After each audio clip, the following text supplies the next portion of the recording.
Let's jump right into some of history's most extreme, mind-blowing street theater. Ready? Seriously, imagine walking past your neighbor and they're just lying in the dirt for a whole year. That was Ezekiel's life. God literally commanded this exiled priest to use his body as a living prophecy. First up, he builds a tiny mock siege around a clay brick. That brick, it symbolizes Jerusalem. Then he just lies beside it. He's physically bearing the heavy sin of a totally rebellious nation. He stays there 390 days for Israel, then 40 for Judah.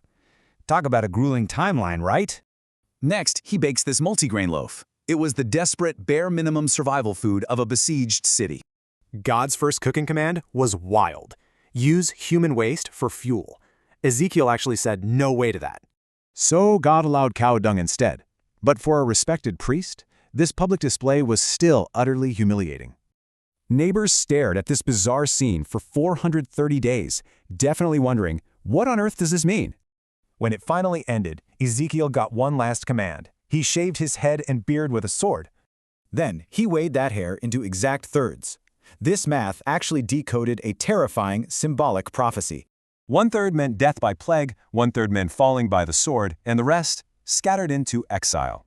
Here's the devastating takeaway. The brick, the desperate bread, the shaved hair, every single piece symbolized Jerusalem.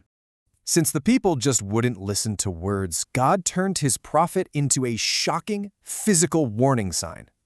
It leaves us wondering, to what extreme lengths would God go just to wake up his people?